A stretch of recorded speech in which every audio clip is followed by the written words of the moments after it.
Marrying James was a dream come true. He was everything I ever wanted. Kind, thoughtful, and endlessly charming. Our wedding day was perfect, and our honeymoon was a blissful escape into a world of love and promise. But soon after we returned home, things began to change. It started with small things. James, who used to be so attentive, began forgetting little details about our life together. He'd miss anniversaries or seem confused when I mentioned past conversations. At first, I attributed it to stress from his new job, but the inconsistencies grew more troubling. He'd mention memories we never shared or places we'd never been. I started to feel like I was living with a stranger. One night, as we lay in bed, I brought it up. James, do you remember our first date? He looked at me, his expression blank for a moment before he forced a smile. Of course, Liz. We went to that Italian place downtown. My heart sank. No, James. We went to the jazz club by the river. His face twitched, and he quickly covered it with a laugh. Oh, right, silly me. Must have been thinking of somewhere else. It was a simple mistake, but it was the culmination of many similar moments that left me feeling uneasy. The man lying next to me wasn't the James I married. Things escalated when I found an old photo album in the attic while cleaning. It was dusty and worn, filled with pictures of James and another man, someone who looked exactly like him. My heart raced as I flipped through the pages. There, on the back of one photo, was a name. Thomas. James, I called, descending the attic stairs with the album in hand. Who is Thomas? He looked up from his book, his face instantly darkening. Where did you find that? In the attic, I said, holding the album out. You never mentioned you had a twin. He stood, his expression unreadable. It's not something I like to talk about. Why not? He took the album from me, his grip tight. Because he's dead. He died years ago. I didn't believe him. There was a coldness in his voice, a finality that felt rehearsed. The unease I'd been feeling twisted into fear, but I pushed it aside, trying to convince myself that I was overreacting. Over the next few weeks, James's behavior grew more erratic. He'd disappear for hours without explanation, and when he was home, he'd be brooding and secretive. One night, after he stormed out following a particularly heated argument, I decided to search the house for answers. I started in the attic, but found nothing more than the old boxes and forgotten trinkets. Next, I moved to the basement, a place we rarely visited. As I descended the creaky wooden stairs, a foul odor hit me, making my stomach churn. The basement was dimly lit, and the air was thick with dampness. In the far corner, hidden behind a stack of old furniture, I found a door I'd never noticed before. It was locked, but with enough force, I managed to break it open. What I saw inside made my blood run cold. There, chained to the wall, was James. His clothes were tattered, his body thin and bruised. He looked up as the door creaked open, his eyes wide with a mixture of hope and fear. Liz, he croaked, his voice barely more than a whisper. I rushed to his side, my heart pounding in my chest. James, oh my God, what happened? It's Thomas, he gasped. He's been posing as me. He locked me down here and took my place. I struggled with the chains, my hands shaking. We have to get you out of here. Just then, I heard the basement door creak open and footsteps descending the stairs. My blood turned to ice. I turned to see Thomas standing there, his face a mask of rage. You shouldn't have come down here, Liz, he said, his voice eerily calm. I grabbed a nearby metal rod and swung it at him. He dodged easily, grabbing my wrist and wrenching the rod from my hand. You've ruined everything, he snarled. James struggled against his chains, shouting for me to run, but I couldn't leave him. I kicked Thomas, sending him stumbling back, and quickly turned to the chains, my fingers fumbling with the locks. Hurry, James urged, his voice desperate. Thomas recovered quickly, lunging at me again, but this time I was ready. I dodged his grasp and slammed the metal rod against his head with all my strength. He crumpled to the ground unconscious. I managed to free James, and we staggered up the stairs, our limbs heavy with exhaustion and fear. We didn't stop running until we reached the neighbor's house and called the police. The authorities arrived quickly and took Thomas into custody. It turned out he had a long history of mental illness and jealousy toward James. He had faked his own death, only to return years later to take over his brother's life. James was weak but alive, and with time, he regained his strength. The ordeal left deep scars, but it also brought us closer together. We moved to a new town, far from the memories of that old house and the horrors we'd endured. 10 years later, we found ourselves in a hospital room, the sterile scent mingling with the overwhelming joy of new life. I lay exhausted but ecstatic, holding our newborn son in my arms while James stood beside me, his eyes soft with love. We discussed names, tossing around options with laughter and warmth. Then, James looked down at our baby, his expression shifting subtly. "How about Thomas?" he suggested, his smile stretching into something unworldly, something that sent a chill down my spine. The room seemed to darken, and the echoes of the past crept back, reminding me that some nightmares never truly end.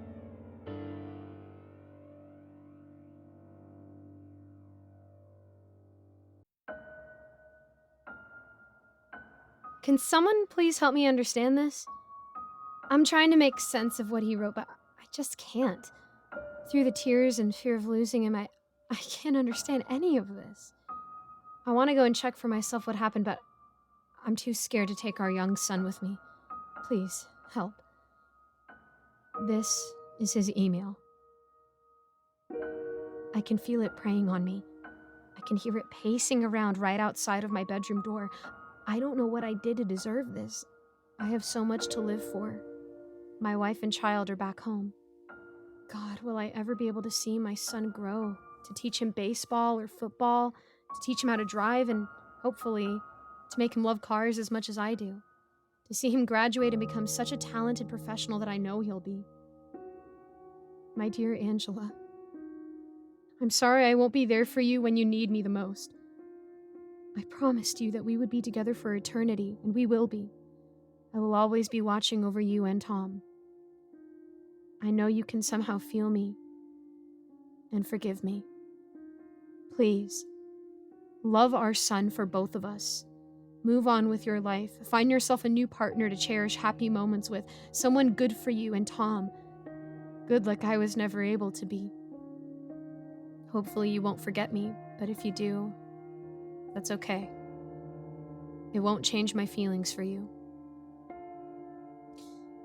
I am sorry I never told you this, but how could I? Would you even be with me if you knew? Would you even believe me? Maybe, I don't know. But that's my burden to carry and mine only. I am a Farmore, and all of the rumors you heard about my family, all of those you shrugged and defended me from, they're all true. We, indeed, are one of the wealthiest families around, but that came with a price. Many years ago, my great-grandfather, living in misery and poverty, hunger, his children dying from it, he found a way out of it. In one of his jobs as a gardener, he went to a secluded mansion in the middle of the forest. There, he met someone he called his savior. A couple of months after working there, he struck gold. He never told his family how, but he somehow became filthy rich. But it changed him. He became a mean, cruel man. He would hire desperate immigrants, those who had no family around here, and would treat them like trash. He would constantly starve them, beat them, torture them. He had his little torture chamber hidden underground of his enormous land. So many people died there in horrific ways. As he grew old, little by little, he wasn't capable of doing such horrific things anymore, and it seemed to affect him. The less of a torturer he could be, the more sick and debilitated he became. He had one son left, the only one who survived the famine and poverty, Jeff. Jeff was the opposite of him. Jeff was kind, worked charity at the church, donated food, and built houses for the poor. He had no idea what his father was, but after his father's death, Jeff became colder and colder as the days passed. The workers at their farm were relieved when his father died, but it didn't last long. Shortly after, Jeff started giving them less and less food. He started hurting them a little here and there, a punch, a kick. But suddenly, the tortures once again resumed. Jeff, my grandfather, had a son, Thomas. My beloved father, Thomas, was nothing like Jeff or my great-grandfather. I grew up on that house with him and Jeff. My mother left us when I was 2 years old. I think I can now understand why. I think you remember. How could you not, what happened last year? My dad, who was caring for my grandfather, offed himself. I couldn't understand why. He was so full of life, so excited to see his grandchildren growing. But he did, and he left Jeff bedbound for me to care for. I never liked the man, but I couldn't leave him to die.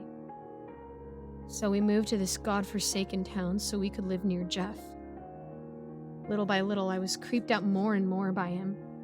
He would say odd things like it was my destiny to become it, and that was our family's legacy. I thought he was going insane. One day, I was exploring the vast mansion and I found my dad's room. It was eerie and creepy to see his photos, our photos just there gathering dust. I should have been more present in his life after I left for college and work. There, sitting on his bed, was a weird old book. At first glance, I thought nothing of it, but naturally I was curious. Once I started reading, I noticed it wasn't a book, but rather a diary. One that belonged to my great-grandfather. My great-grandfather made a deal with something he couldn't even name. It granted us a great fortune in exchange for a vessel. What he didn't know was what that meant. You see, when the vessel grows old and is incapable of causing suffering, it craves for a younger one.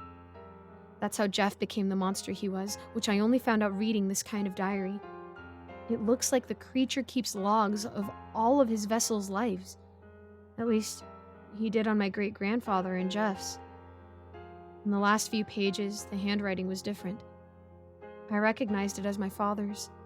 Slowly, he narrated how, after finding that, he would see odd things around the house, a shadow here and there, the book appearing in weird random places, but places where he was. In the kitchen cabinet when he was reaching for some food, on the bathroom sink when he went for a shower, on his closet, his dresser, and on and on. He would hear random sounds at night outside of his room, like someone was impatiently pacing right outside of his bed. He tried to open the door every night, but it was locked. The thing would never say anything, just pace around, but he knew what he wanted. That's why my dad did what he did, to end the curse. But it didn't end. It just delayed it. Right now I can hear it pacing around, violently shaking the knob, pounding at the door. It must be very close to death. Jeff's death, I mean. And it needs my body, my mind, my vessel. But I know how to end this. At least I hope so, for the sake of our son. During the day, I soaked the whole house in gasoline. I locked my room and waited for the thing to come out. I know it can sense what I'm about to do, and that must be why it is also impatient and, dare I say, desperate. This is my last email to you, Angela. Please remember me not as a freak, but rather as your loving husband. Tell our best memories to our son so he can grow up knowing the best part of me. That's all I ask. I love you both.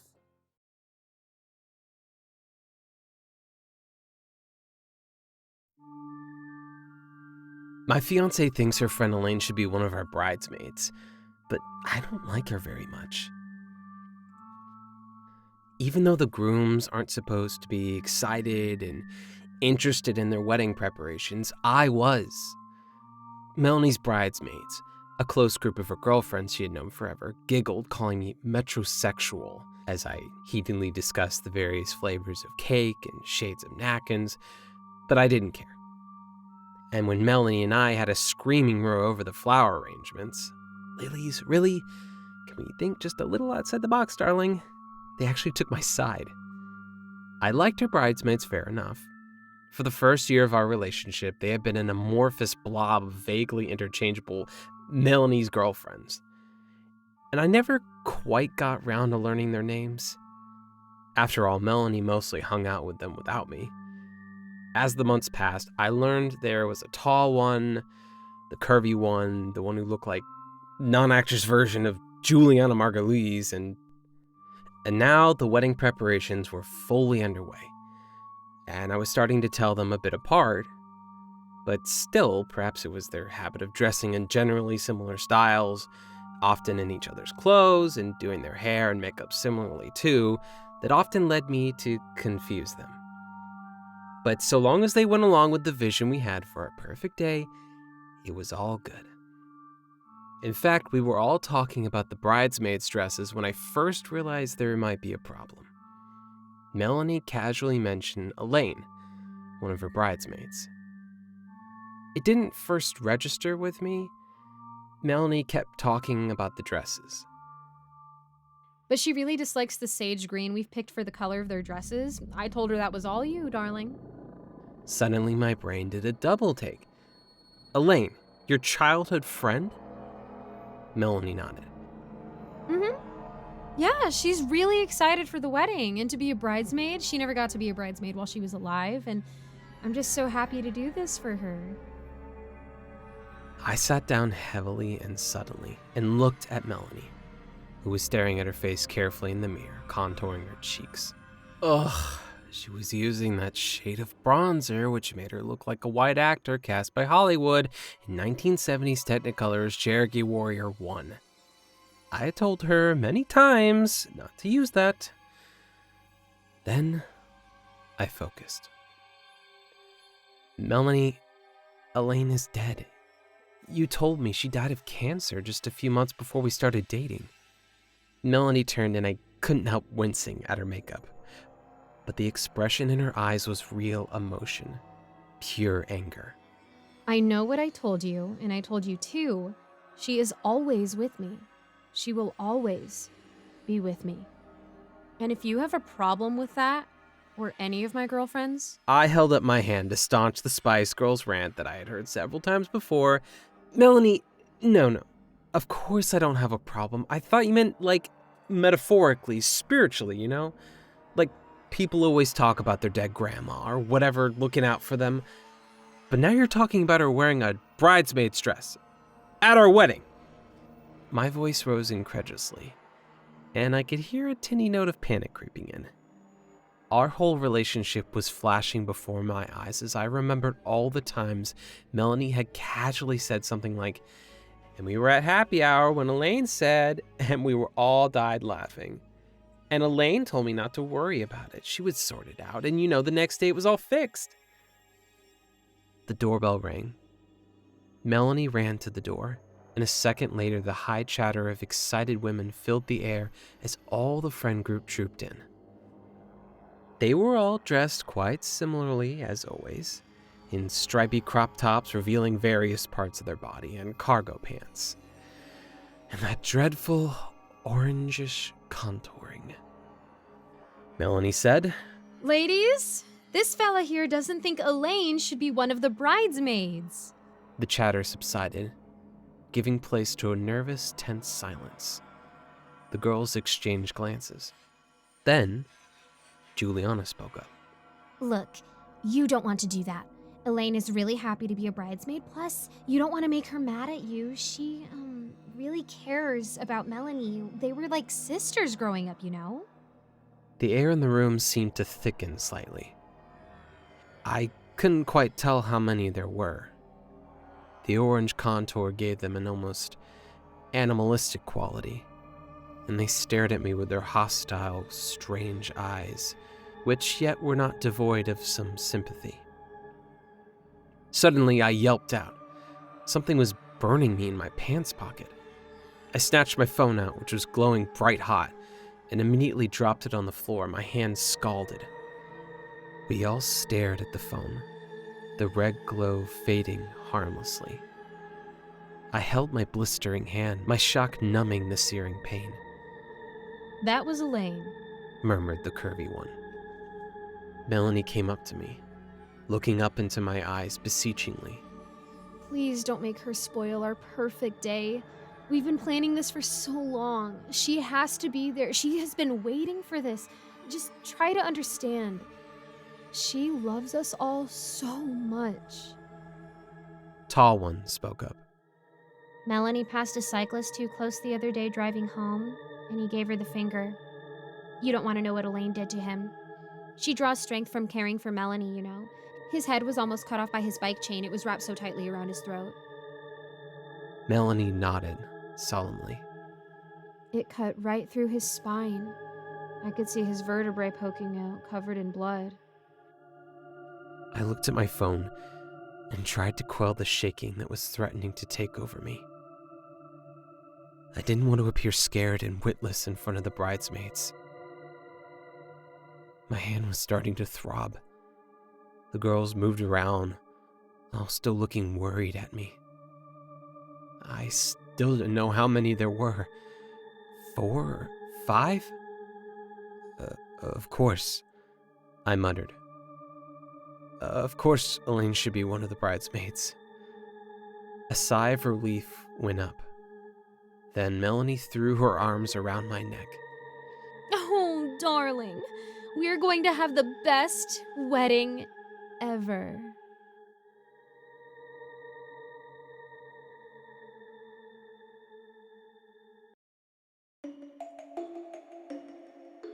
I love Halloween. Everything about it. I love the colors, the pageantry, the horror, the gore. So I knew, even when I was just a little girl, that someday my wedding would be on Halloween. After all, what could be better? Marrying the man I love most in the world on the day I love the most? It was everything I could ever want. When I met Dominic 4 years ago, I knew that it was fate. We were at a Halloween party. I was dressed as Harley Quinn. He was the Joker. We spent that whole first night together like there was no one else in the world but us. I wanted to marry him by the following Halloween, but Nick wanted to wait. He said he still had to finish his residency, and we needed to establish ourselves financially first. Nick was always cautious with money. I loved that about him. I told him I understood, but I never stopped planning for our perfect day. Every year, I would show him my plans and beg him to finally propose before Halloween passed again. But he would say we couldn't afford everything I wanted to do, that we needed to save for longer. So I waited and expanded on my plans. Nick became a surgeon. I finished my engineering degree, and last year, I thought the time was right before we would finally get married. But he still thought my plans were too extravagant, too expensive. He said he had a lot of debt from medical school. I tried to convince him that we could just take out a loan. We could pay it back later. We had a massive fight. He criticized my spending habits, my investments. It didn't make sense to me. We both had good jobs. We were making good money. Why shouldn't I be a bit extravagant? What is money for if not having fun? And shouldn't our wedding be the best day of our lives? Besides that, my investments weren't reckless spending. They might be down right now, but that would turn around eventually. We didn't need to worry about money. He was just being stingy. We almost broke up that day, but in the end, we loved each other too much to split over nothing more than finances. We agreed to stay together, to work on our problems. But he still wasn't ready to get married. This year, there was finally no more reason to hesitate. I inherited a small fortune from my grandmother 8 months back, enough to cover the wedding and plenty more besides. With that, I finally convinced Nick it was time to tie the knot. Now, after years of careful planning, today was the day. My wedding day, my Halloween. It was going to be perfect. I arrived at the venue early to inspect the setup. I had prepared several of the main features myself, and I needed to make sure that everything was in place for the big event. I was going to make sure that this was a night to remember for everyone. The ceremony was being held in the center of a massive corn maze. Once dusk fell, costumed guests would start finding their way through the haunted maze, populated by actors in elaborate zombie makeup who would jump out and scare people as they found their way through. Once the guests cleared the maze, they would enter a clearing where the ceremony was going to take place, populated by a variety of animatronics, a ghost with a severed head, a vampire that lunged at passerbys with glinting teeth, and a 10-foot-tall skeleton that cackled madly with an unhinged jaw. But my piece de resistance was the Grim Reaper. He stood high above the table where the cake was going to be placed, a scythe glinting in his bony hands, black robes flowing to the ground where he seemed to hover, no obvious feet connecting him to the ground. You couldn't see his face inside the hood, but his flaming eyes glowed from the darkness, designed to track guests and raise his scythe menacingly as they passed the table. He had been a labor of love for me. I spent weeks on him before the wedding. I admired my handiwork, running my fingertip idly over the edge of the scythe. And as I did, I heard a small scream and a crash at the entrance to the maze. I looked up to find that the caterers had arrived and a young man had dropped a serving tray, flinching away from my vampire. As he knelt to collect it, the head caterer crossed the space towards me and I went over to greet them, sticking my finger in my mouth and sucking on the blood as I did. "You are late," I admonished, removing my finger from my mouth and wrapping it in a tissue. "Well, we had to find our way through the maze to get here, ma'am. Surely there's a back entrance to this place?" The caterer glanced around. "No, the maze is the only way in or out." Having a back door into this place would have shattered the illusion, compromised the integrity of my vision. "We have to carry all our gear through the entire..." "This is what I am paying you for," I cut him off. "Now you all have the paperwork in order, correct? You have made sure there is no possible cross-contamination?" There's no need to worry. Everything was prepared in a peanut-free facility. We take allergies very seriously, ma'am." Good. The last thing I needed was for my throat to swell shut on my big day. "Well, it'll be dusk soon, and the maze is very dimly lit, so you should probably hurry and bring your gear in." The man opened his mouth as if to say something, but seemed to think better of it, turning and leaving without a word. I smiled and turned my attention back to the decorations. I needed to go and change into my dress soon. I walked out of the maze to find Dominic waiting for me, his tuxedo torn and splashed with blood. "You look spectacular," he whispered. "Of course I do," I replied with a little grin. My gown had a black lace bodice that ended in a blood-red skirt that swirled around my ankles. I had never felt more beautiful. I wished I could wear it every day. A moan from behind interrupted Nick's first look. We both turned our heads to see zombies ambling out of the maze, practically on top of us. They groaned, reaching out their dirty hands for us. With a small scream, I turned and tried to run, but stumbled on my high heels. Nick grabbed my hand and helped me up, and then we ran across the field and up the aisle that had been left clear at the center. As we reached the altar, gasping for breath and casting frantic glances back towards the pursuing zombies as if in mortal fear, the crowd applauded from their seats and the officiant started the proceedings. The ceremony was beautiful. Everything went as I planned. Afterwards, the zombies herded the guests towards the dinner tables, and as we ate, the speeches began. My maid of honor, Lacey, rose, smoothing her torn skirt and touching the bloody wound on her throat to make sure that the makeup was still in place. It made her look even paler than she normally was, with dark circles under her eyes and chalky foundation covering her face. Natalie and I have been best friends for more than 15 years, and I knew from the moment that she met Dominic, they would be. She continued talking, but I wasn't really listening. I knew what she was saying anyway. I had written the speech for her.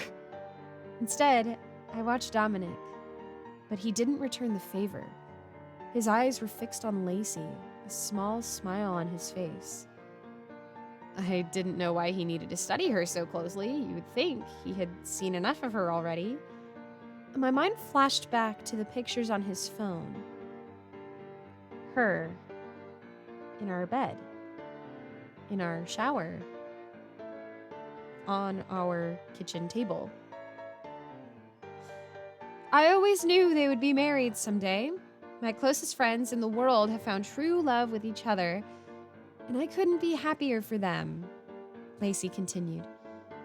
I was surprised she could say that with a straight face after the other speech she gave this morning in Nick's car when he said he was picking his mother up from the airport. The bug I had planted had captured every moment of their conversation, though I hadn't listened to all of it. I hadn't the stomach for it or the time.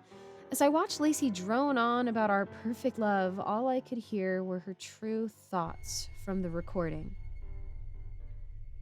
You don't have to do this, Dom. There's still time. Please, just call off the wedding. We can run away together. She had pleaded, her voice wavering. You know I can't do that, Lacey, Nick had replied. Why? Because of the money? She had spat that with true venom. If you think she'll share any portion of her inheritance with you, you're only kidding yourself. The way she spends, I would be surprised if it wasn't gone within a month to her crypto investments, her clothes, her trips, her gambling. You'll be in deeper debt than ever if you marry her. Cut your losses now. Walk away. I already considered that, Lacey. I have a plan. Just give me a little time. I will work this out, and then we can be together, all right? You know I love only you. The applause brought me back to the present, and I looked up to see Lacey returning to her seat, smiling and sipping her champagne. Nick's eyes followed her, lingering on her longer than they should have. He couldn't even pretend for one night. Nick wasn't particularly good at keeping secrets. I probably would have found out sooner if I hadn't been distracted with wedding planning. Their affair had been going for over a month, but I only figured it out 2 weeks ago. For a moment, I thought that all the work I had put into this was going to be for nothing. But I had spent so long planning, I couldn't just call it off. Even if I could have borne the humiliation, I couldn't just let Lacey win. I decided, instead, that I could work with this. It could even give me a way to improve the festivities, to make this a true Halloween wedding. It was almost time now. Almost time to give everyone a real show. The music blared through the field. I had kicked off my heels and changed into flats for dancing, and Nick and I spun across the dance floor, my blood-red skirt twirling around me. He dipped me low as the song ended, and then stepped back to catch his breath. I pulled him down for a deep, passionate kiss. I caught a brief glimpse of Lacey's irritated glare before she turned and disappeared into the crowd of costumed partygoers. I mopped a bead of sweat from my brow. This is the happiest day of my life, Nick whispered into my ear. Mine too, I smiled brightly. I can't wait to get you home. Remember, I have a special present for you, so that we can have a private celebration, just us. I did remember. The box, professionally wrapped in colorful paper, had been on the kitchen table this morning when I left. I had wondered what was inside, but I had other things to worry about. I suppose I'd find out when I got home tonight.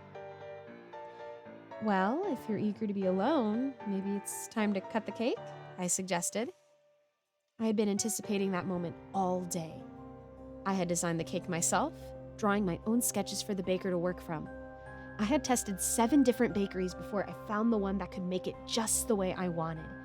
It was striking, attention-grabbing, the centerpiece of the evening.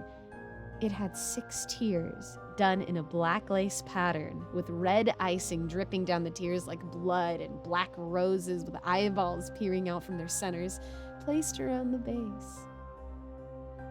I looked across the dance floor, and there was a small crowd gathered beneath it, oohing and awing. All the while, they were followed by the watchful eyes of the Grim Reaper above. It was a real showstopper, exactly as I had planned. Yes, I think it's time. Nick took my hands and led me over to the cake. When we arrived, I shooed away the curious onlookers, and 2 of my undead bridesmaids rushed over to help me clear the area. Okay, Nick, sweetie, stand right there. I want the photographer to get perfect shots of this. I maneuvered him onto a discreet X, marking the spot on the ground. I raised my glass and tapped my fork on the edge, signaling for quiet. As people gathered around, held a reasonable distance back by my bridesmaids, I began. Can I have your attention, everyone? I have something that I want to say to all of you. You see, the truth is... I paused, gesturing for Nick to begin cutting the first slice of cake. As the knife pierced it, red liquid oozed from the cake, falling beneath it and dripping from the table onto the floor. The effect was better than I had hoped, drawing gasps from the crowd. I dipped a finger in and tasted it dramatically. Yum, strawberry. Everyone chuckled and Nick resumed cutting. As he did, I searched for Lacey in the throng. Catching her eye, I winked, and she smiled back at me, working her way closer to the table. The truth is, I couldn't imagine a better evening than this, being here with all of you. Nick finished carving out a slice of the bleeding cake and held it up for everyone to appreciate. Then he turned to me, a devilish grin on his face, and pulled the cake back, moving to smash it into my face.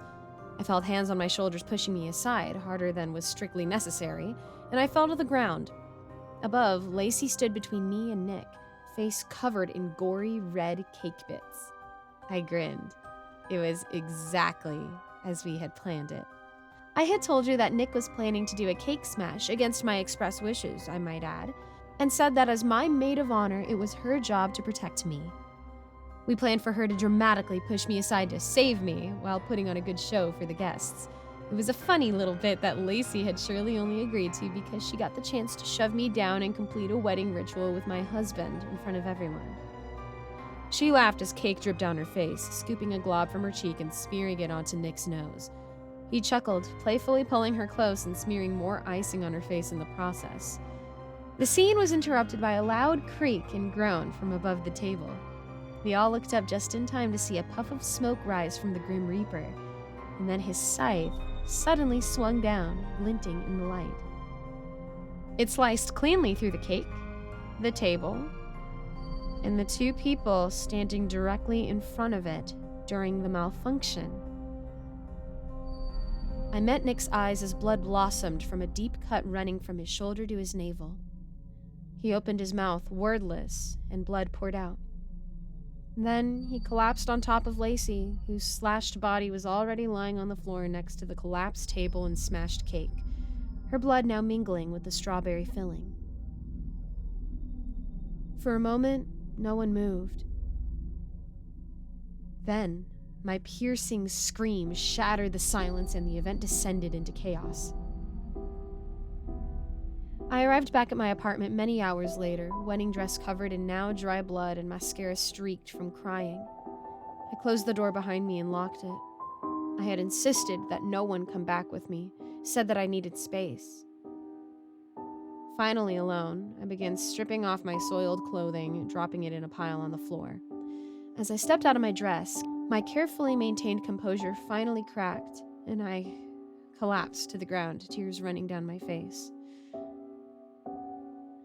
I was laughing so hard, I thought I might choke.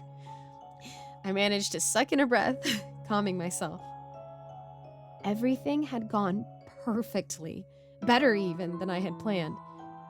I hadn't been sure I would get Lacey, too. I had only dared to hope that she would get a front row seat as Dominic was bisected in front of her eyes. That she had been caught in the swing of my beautiful Reaper was more perfect than I could have hoped for. And since her shoving me away at the last moment had seemed spontaneous, no one would suspect a thing. If they didn't think it was an accident, surely they would think I was the intended target along with Dominic, as the woman who is meant to be standing there with him. I had already dropped my cell phone in a river on my way home, so no one would be able to find the program I used to remotely control the Reaper. No one would ever tie me to the crime now. It was true, what they said about weddings. This really was the happiest day of my life. I got to my feet and walked into the kitchen, deciding that a celebration was in order. I was just about to open the fridge when I happened to spy the wrapped box on the kitchen table. With a smile, I pulled off the card. It read, "To my one true love, here's to many happy years together. Nick." I rolled my eyes as I unwrapped it, revealing a finely carved wooden box containing a bottle of single malt scotch worth about $1,000. That was a surprise. I had always thought that Nick was too cheap to splurge on the finer things. I plucked the bottle from the box and cracked it open. Even if it was from him, I could never resist such a fine present, and it seemed fitting to toast our beautiful wedding with my late husband's last gift to me. I poured myself a glass and collapsed on the sofa. It had been a stressful day after all. Everything had been planned meticulously, but pulling off the perfect wedding still took a lot of work. I swirled the glass gently, inhaling and appreciating the delicate aroma and taste of truly good whiskey. It took a moment before I noticed that there was a strange scent in the mix that I couldn't quite place. It didn't seem to belong to the complex flavor profile of the whiskey. It seemed almost like bitter almonds. I picked up the cork from the table. Squinting at it, I found a tiny puncture mark. The realization hit me as I felt my chest tighten, breath catching in my throat. I jumped up from the couch and retrieved my purse from the floor, rifling through its contents, looking for my phone to call 911, but it wasn't there. I was sure I had put it there. Frantic, I dumped the contents, checking one last time, but it was gone. Finally, I remembered that I had already ditched it to avoid the police searching it or using it as evidence. We didn't have a landline. Who did these days? I had tried to push myself to my feet, to go out and find a neighbor who could call an ambulance, but my vision was already beginning to tunnel in. The last thing I remembered, before everything went dark, was the clock above the door. It was 11:59 on All Hallows Eve. The end of the best day of my life.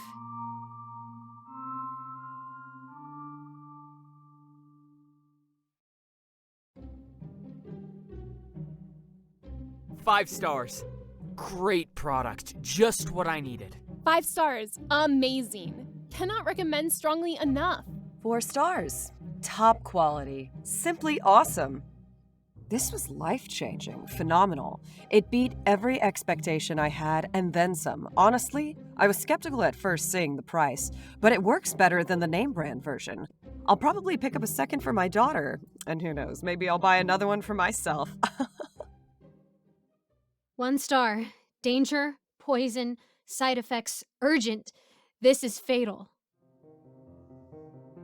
Please read this. It's all I can do. I can't get them to remove this item from the store page. I've tried reporting it online 100 times, but nothing happens. Maybe they don't care. The police won't take it seriously either. Just please, even if you don't read this, please don't make the same mistake I did. Don't fall in love with love. Love is cruel, ugly, hateful, and blind. Love is coarse and bitter, like the ground coffee you find in the trash. Love chokes, strangling every joyful pulse from your veins. People love the illusions, or delusions, of love. But anybody who has seen love purified and distilled would know love's true awfulness and horrors, and above all, its foolishness. You know the saying, you can fool some people all the time, and all people some of the time? Well, sometimes. We're all fooled by love. For the former 16-year-old me, I was a fool for a guy. His name was Adrian Mathers, and back in high school, he was my dirty blonde dream walking the halls, the faint scent of roasted walnuts in his wake. In my eyes, he was perfect. He was smart, but not bookishly reserved, athletic, minus the bruising jock attitude, and funny, without being a shameless class clown. Of course, his visible muscle tone and high cheekbones certainly contributed, but so did the cute single dimple from his confident and constant half-smile. Okay, this may seem irrelevant to the issue at hand, but I swear to you, all this is important to understand the danger of this love potion. Or, I don't know, maybe I just need some place to vent and mourn. confess. If there's one thing I'm good at, it's throwing myself a pity party. Anyway, what stole my dumb heart above all was, despite being one of the popular guys in school, Adrian was exceedingly kind. He only had nice things to say about everybody, never participating in gossip and backbiting. He was so nice, he made everyone else around him nicer. For example, there was a special needs student, Isaac, and while at the start of the year everybody either teased him or did their best to ignore him, Adrian actually took the time to chat with Isaac. Not ironically or with ulterior motives, just genuinely striking up a conversation. Asking him how it was going, about his interests, normal stuff. Every day he did this. Slowly, people stopped teasing Isaac, and as the months passed, more and more people began to be friendly too, wishing Isaac a good day or wanting him to tell them one of his many space facts that he knew offhand. That's how Adrian was. He brought out the good in those around him by virtue of the good in him. And I melted for the fantasy he'd find the good in me. Someday, he'd take me away beneath the stars in his used Saturn Eon, and we'd have our first kiss. At the time, that was pure fantasy. I was certain Adrian didn't even know my name when I first started crushing on him. Or the rest of the year, for that matter. Luckily, the goddess of love and fate must have heard my prayers, because Adrian and I were assigned as lab partners in our junior year chemistry class. That semester was magical. To me, at least. It seemed like we hit it off immediately. We worked great together. I did most of the planning and note-taking, while he had no problems lighting the Bunsen burners and mixing the reagents. All the while, we'd be laughing and having fun. We started talking more out of class, too, even if we always had to start talking about chemistry first.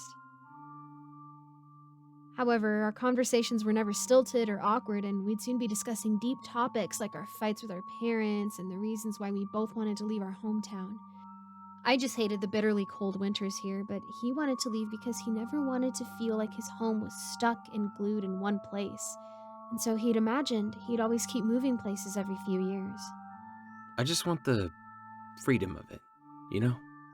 His nose scrunched up when he said the word freedom, and I felt he meant the word differently than how others use the term. Eventually, though, the semester was almost over, meaning I wouldn't have an excuse to talk to him anymore. I gathered what tepid courage I could, and I asked the question. After the test, do you want to go see a movie? Together? He blinked a moment. Like a date? Yeah, I confirmed. He half-cocked his smile. Okay then. It was just that easy. My legs nearly buckled when I made it around the corner, but the butterfly swirling around my head and heart made it all worth it. And that first date was incredible. He held me through the entire movie, and as he dropped me off in my house, he stared at me until I stopped talking. And then he kissed me. His kiss left a trembling knead on my lips long after we parted. We made plans for another date immediately. That one didn't go quite as well. We were making out at his house. His parents weren't home. Although I was nearly sick with a bundle of nerves in my stomach, I couldn't stop imagining everything that would come of this. And suddenly, though, Adrian stopped. I couldn't figure out why. He cut the date short there.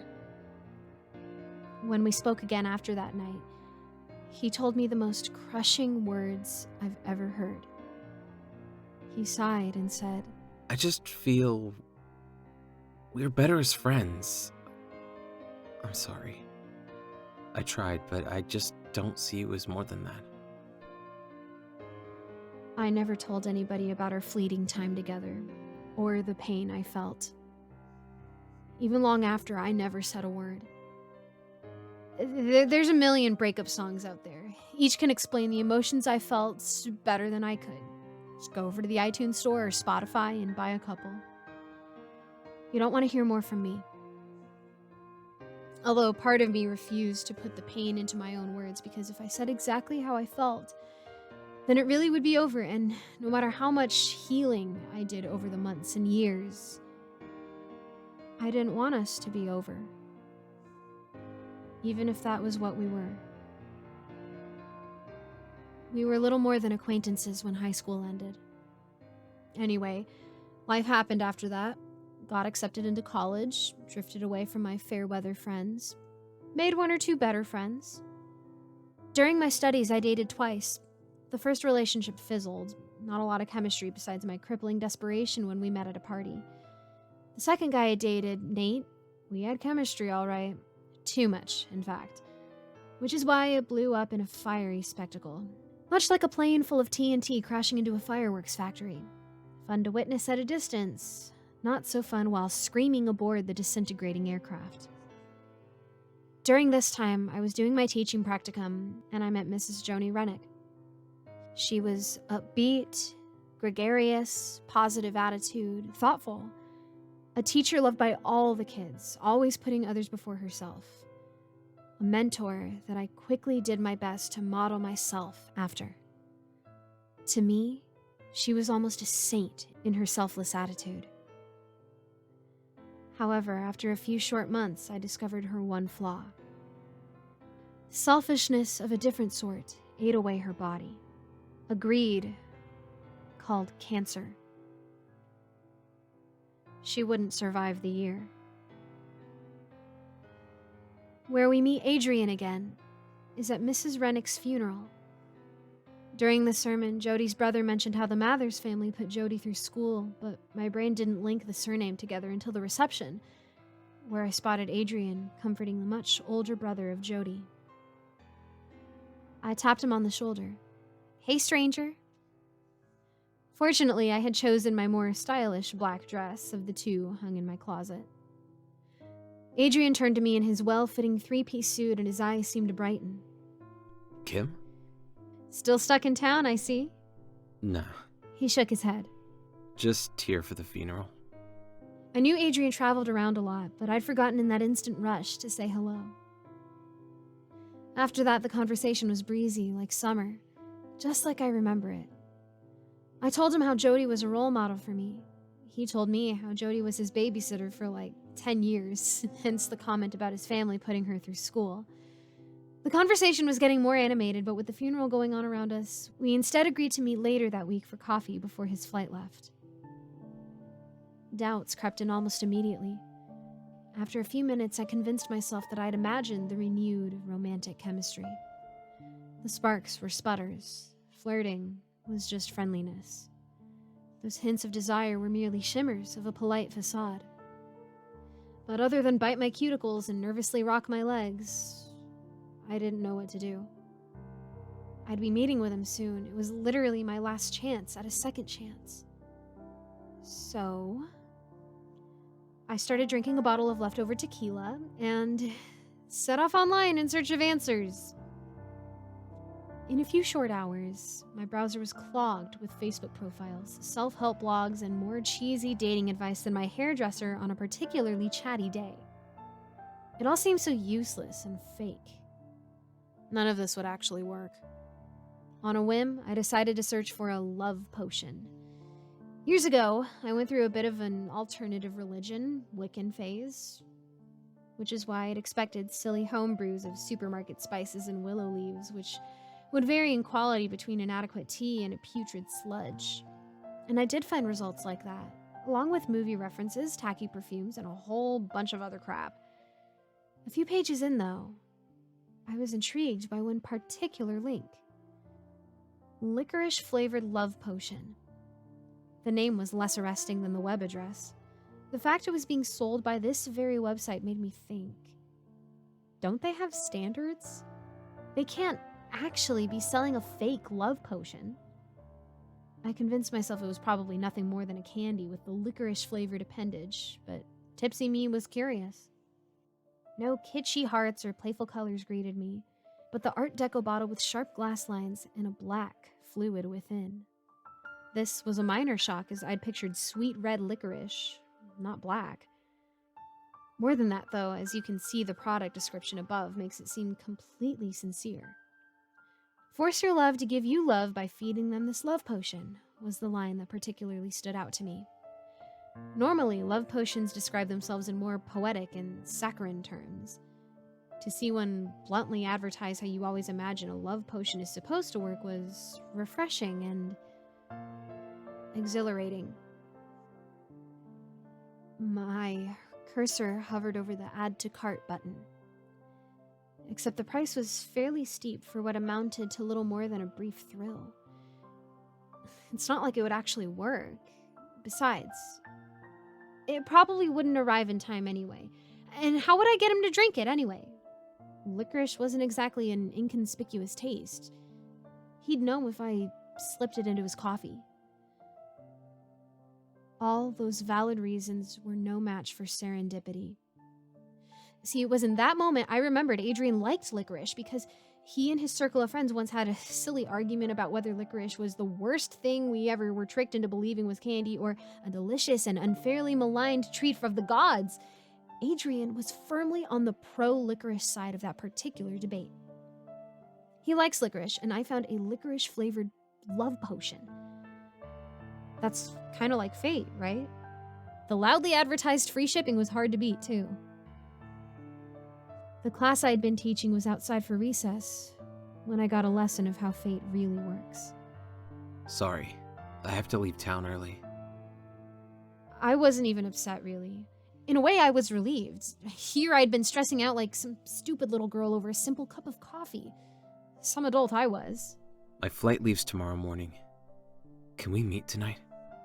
And just like that, I was a girl again with hope. And pressure. Lots and lots of pressure.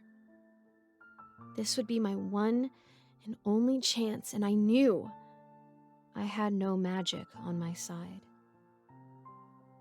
I rushed home to prepare.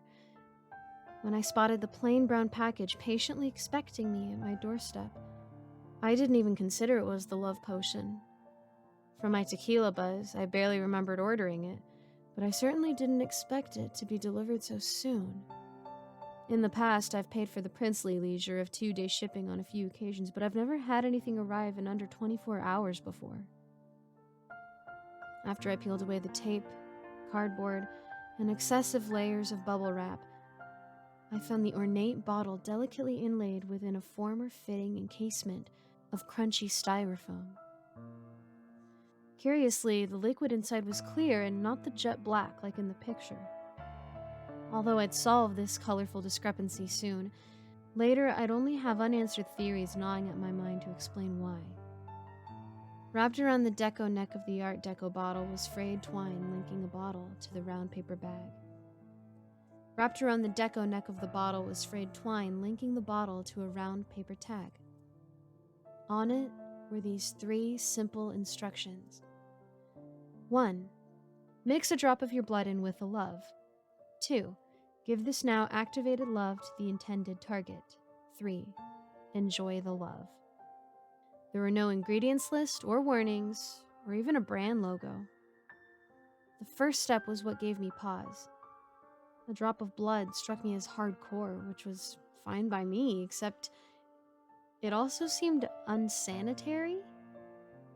Still, I only had a bit of time before needing to head out for the coffee shop, so I got a pin from my cupboard, ready to do it right there and then. I popped open the cork cap like a bottle of champagne and was blasted by the distinct scent of licorice. "Here goes nothing," I said as I pricked my finger and squeezed a single drop of blood. On my skin, the scarlet bulge swelled and then fell into the clear liquid below. Immediately on contact, thin black roots grew sinking from the surface and slowly burrowed to the bottom of the glass. Without mixing or shaking, spindles of blackness jutted out from these roots like the rime of frost. They intersected and crisscrossed until all crystal light was woven shut and nothing but a solid, impenetrable darkness remained.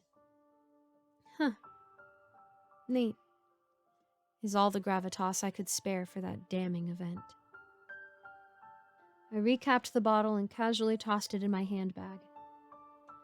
We met at the coffee shop, he with a simple white button-down shirt and striped tie, Me with a little black skirt and secretive black bottle.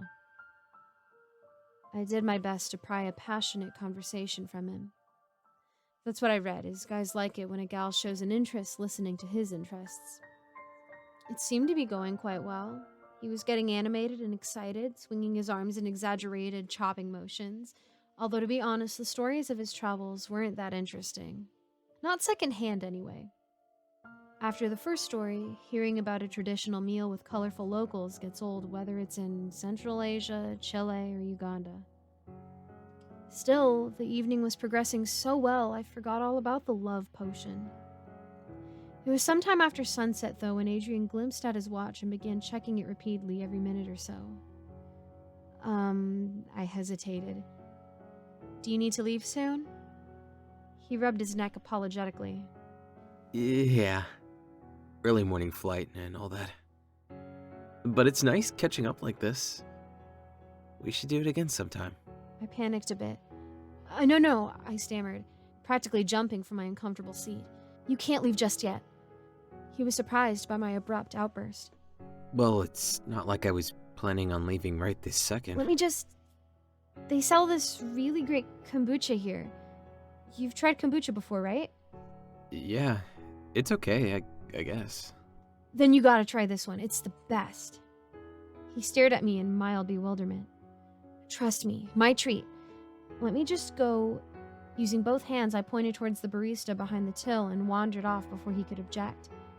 After a single step, I twisted back around awkwardly, snatching up my bag as I trotted to the counter. It was quickly devolving into a flustered mess. How could this be ending so soon? I thought everything had felt like it had gone great. Like it was fate fixing her mistake. What happened? Was it something I said? I barely remember saying anything. While I ordered, fishing my credit card out for payment, the black vial clanked softly against my keys. If the barista noticed me spike Adrian's kombucha tea, she gave no indication. And I'm back. Here, try it. Don't be worried if it tastes a little funky. It's supposed to. He took a sip and squinted his eyes. This tastes like licorice. He nodded. I like licorice. And took another big sip. I let out a sigh I didn't know I was holding in. Nothing seemed to happen, though. There was no dramatic sound or cue. Adrian carried on like normal, checking his watch periodically. Dim sunset hues shone with the soft interior lighting over the plain wooden tables. The clatter and tinkle of cups and mugs accompanied the racket back and forth of other couples talking as usual. No magic appeared to save me. Disappointment gripping my throat, our own conversation drifted listlessly to the one subject I promised myself I wouldn't breach. Why did you... Back in school, I shifted in my rigid seat, adjusting a troublesome crease in my skirt. Why did you break up with me? Adrian sputtered on his kombucha. You never really gave me a proper answer. Just said something about how it wouldn't work out, how you had this feeling. But back then you didn't describe it. My head knows how impossible it is to describe a feeling, but my heart hated what my head said. Some say heartbreak and its ache is bitter like that. Except it never tasted bitter to me. Astringent, yes. It tastes like choking down harsh medicine that will never cure the sickness eating away inside. But definitely not bitter. If anything, a broken, unrequited love is the opposite. Too sweet. It's an overly syrupy, saccharine taste that immediately promises to fulfill your hungering desires soon. Soon, you'll have what you crave. Like the other sweet things before, it promises you'll be made whole again soon. Quickly, through the hope of those promises, is betrayed with a burnt rubber toxicity at the back of the palate, as a synthetic and fake lie of that sweetness sears into the back of your throat. Once swallowed, the taste continues to ferment, unsettled, a bubbling fizz, belching up at the slightest jostle, a yeasty, malty corpse on the sugary fruit that once was as it decays and molders. In the end, you're still left with the lingering aroma of desiccated flowers left to rot untended in the heat of the wilting sun. Or the dusty scent of unused spices, uselessly cluttering the chambers of your heart, a mouth-watering sour reminder of the nourishment you'll never have. In other words, heartbreak is its own flavor. Words are made inadequate as much as you are left to feel. Adrian still struggled giving shape to his answer. He looked squarely at me, and I could feel myself drowning in the cruel sympathy watering his eyes. Kim, I wasn't who you needed me to be. It's not you, it's me? Is that it? Don't give me that bullcrap. I slapped my palms flat, clapping on the table. A few other patrons stopped and stared. So what I said next, I barely whispered. Be honest. Tell me you weren't attracted to me. I was too ugly, too weird, too awkward, too annoying. Because that's the truth, isn't it? You just didn't want me. As long and often I thought those words, never before had I said them out loud. For what it's worth, I didn't cry then. Not a single tear was shed. No, all my tears dried long before that moment of release. Actually, it felt pretty good to say it. Ripping off a scab is often a most pleasant wound. The wound which struck Adrian's expressions was too much to bear, though. Goodbye, Adrian. I bolted, escaping. Behind me, Adrian protested, but I didn't stop. I didn't stop when I made it to the exit. I didn't stop out on the cold, shivering street. I only stopped as I fumbled for my keys in front of my crappy Subaru. Kim, wait. His hand hooked my elbow and I shook it off immediately. Kim, just listen. Please? Without turning, I stopped. Look, I was attracted to you, okay? I liked spending time with you, talking to you. I mean, back then I could even see a future for us together. Each daggered word carved into my back. Then why? Because that's not who I am, Kim. It's not. I wanted you, and you wanted me, but it wasn't what I needed. I needed more than... Me? There was a heavy sigh from over my shoulder. Yeah. I said I saw our future. And I saw us slowly growing apart. Two strangers who were never really that similar to begin with. I saw the rage and resentment I'd feel for you, tying me down, holding me back to this place. I would have left this place for you. Would you, Kim? Would you really? Your idea of leaving town was to eventually move to the city. Your version of travel was an annual trip to the coast or maybe the occasional Caribbean resort. There was the low crackle of a scuffing shoe on asphalt. A step closer. Kim, as much as it hurts, we're not the people the other needs. Except you didn't even try. You're a coward. That's what you are, a coward. A coward, huh?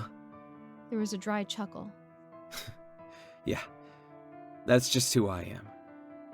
So don't you think you deserve someone better? But I wanted to argue, change his mind. I wanted to spit insults, hurt him in all the ways I'd hoped he'd stop hurting me. I wanted to scream at him how he was an idiot, how there was no one better than him. Of course, my mind was falling into itself, my senses telling me to finally move on despite being trapped by the senselessness of never letting go or getting a grip, but given nothing to hold on to. There is nothing lonelier than being apart from the person right beside you. Only then did I cry. Each sob folded over me like a rolling wave, and as tears washed the hope from my eyes, I felt a gentle touch on my back. Hey now. Don't cry. I kept crying. Please, Kim, don't do this. There was now genuine pain in the once soft edges of Adrian's tone. His hand slipped up my shoulder and he tugged me around, spinning me. Kim, come on. Look at me. Instead, I stared down at our intertwined shadows. Kim, please. He lifted my chin up so I had no choice but to face him. And all I saw was his blurry shape. Will this make you happy? His lips met mine in a tender caress. I jumped back, jolting. What are you doing? I Why love are you, Kim. I can't bear to see you upset. He leaned in again. This time, I pressed in closer. The depth of our kiss was deeper than the well of all my doubts. We found ourselves eclipsed by an infinite connection. How I wish we could have stayed in that moment forever. Back then, I didn't even consider the subtle licorice aroma lingering on his breath. When I awoke midday, I found Adrian watching me from his side of the bed. Morning. Morning, I replied, bleary-eyed and unsure of the hour. Sorry, I was staring. You know you're even prettier when you're asleep. Really? I wanted to tease him a little. Am I that annoying while awake? No, not at all. I just meant... what I meant was... His panic seemed exaggerated, but luckily I stopped playing along. Relax, lover boy, I was just teasing. He visibly relaxed, and I took a long breath in, rubbing my eyes. What smells so good? That? Well, I made my special breakfast. Just for you. A goat cheese and roasted walnut omelet. Ooh, how fancy. I sat up. Wait, hold on. Where'd you get the walnuts? I didn't own any walnuts, or goat cheese for that matter. It was only then I realized he was fully dressed, despite lying next to me. I went out and bought some. Adrian, you didn't have to do that. Secretly, though, my heart skipped at the thought he went so far out of his way to make me happy. Little did I know how far that would be. The meal he made looked incredibly delicious. A golden roll of egg folded over lush greens and earthy chunks of walnut. The entire thing glimmered gleaming with melted butter and maple syrup, its sweetness watering my mouth. I cut off a bite and ate it. Well? It's good. Are you sure? You made a face. No, I didn't know how it would be cold is all. Oh, I lost track of time. He lurched, grabbing the tray. Let me heat that back up for you. And like that, he was up and gone. While I waited, I searched my phone in the rumpled heaps tossed about the room, eventually finding it in the corner with my left shoe. The time wasn't as late as I thought, but there were several missed calls from the school I was supposed to be teaching at right now. I decided to worry about that later and instead check my messages. Most of them were demands to know about my absence. One, though, was from Nate, my ex, the one with too much chemistry. I rolled my eyes and tried ignoring that message too. Except I glimpsed Nate claim to be on my way over now to finally pick up my... Crap! What did he want this time? I thought, dreading the oncoming confrontation. I wasn't about to let Nate ruin my great new day. I tossed on some clothes, which hadn't been discarded haphazardly on the floor, and went out to meet Adrian in the kitchen where the scent of roasted walnuts hung heavy in the air. He was standing over the stove, which didn't immediately strike me as odd until I heard the muted metal clinking of something hard being tossed around in a pot. Is everything okay? I asked. Yep. He said casually. Just cooking you a fresh omelet. Why didn't you just nuke the other one in the microwave? Well, I considered it, but the microwave would make the egg all rubbery, so I decided to just start from scratch. It really is best fresh. Fresh egg, fresh cheese, freshly chopped and toasted walnuts. The works. I saw the knife and cutting board next to a pile of broken walnut husks. Wait, are those whole walnuts? I observed aloud. In the back of my head, the calculus was slowly adding up. Adrian got up, went out, bought groceries, came back, cooked a full meal, and that meal then had time to get cold. Adrian, you really didn't have to do all this for me. He paused, turning to me, his grin nowhere to be found, and a deathly seriousness stretched across his stony expression. Of course I did, Kim. All of it. You are worth all of it. There wasn't even a moment to react before I heard the door unlock. Geez, already, I muttered. Nate erupted from the entryway as a ruptured boil. He was halfway into the living room when he abruptly stopped cold in his ugly azure bomber jacket. He turned, jumping. Kimmy, what are you doing here? Shouldn't you be at work? What am I doing here? This is my apartment, Nate. Relax, alright? I'm only here for my PS4 and...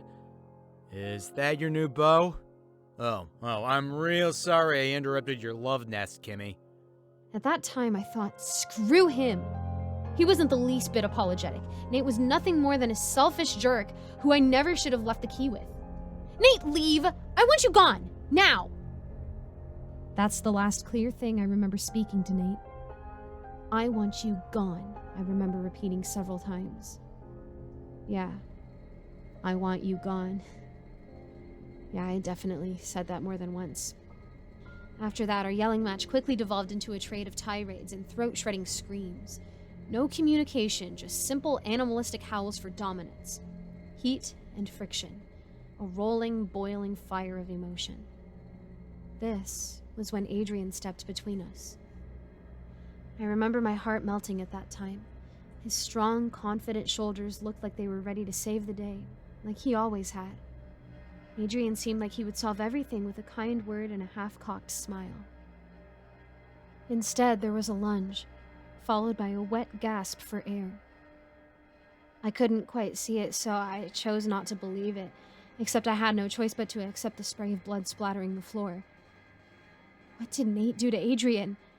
That was my first concern. That was my only concern. Of course, as the two of them spun further into view, I saw clearly that it was Nate's neck split open, a clumsy knife widening a slit in his larynx, scarlet ink staining the gaps in his confused and crooked teeth. Nate was a motionless heap on the floor before I spoke again. Nate, are you okay? I asked like a complete idiot, as if I didn't already understand Adrian murdered Nate mere moments after seeing him. Adrian turned, his white shirt a chaotic pollock of darkening red. The blood-wrapped kitchen knife weighed heavy in his grip. Don't worry. That man's gone now. What did you do? I asked, once again dumbly. Once again questioning the obvious fact of Adrian slicing Nate's neck open right in front of me. But what else are you supposed to say? Other than nothing. Saying nothing is the only other viable alternative. It would be funny if it weren't so tragic, the way our minds default to meaningless phrases when there's nothing to say. There are no uncomfortable silences when you're in love, or so they say. I got rid of him. For you. Don't you see I did it for you? I retreated back, stepping further into the kitchen, to where burning walnuts permeated the room. No, I didn't want this. Not this. My fingers tangled in my hair as they massaged my temples in futility. Oh, God. True terror widened on Adrian's face. You're upset. You didn't want this at all. I ruined everything. Oh, God. He put the knife to his own neck with the blade scraping his burgeoning, unshaved stubble. Stop! I ran over, nearly tackling into Adrian. I groped at his arm, but the tension in his muscles were indomitable, gazing up at him in the cold light of day. I could now see the black stains stuck to Adrian's teeth, and even the shadows blotting the edges of his eyes. This was me. This was my fault.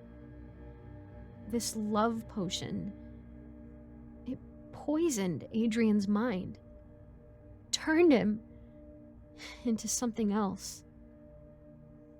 This thing in front of me. It's okay. It's fine, I reassured him. I'm just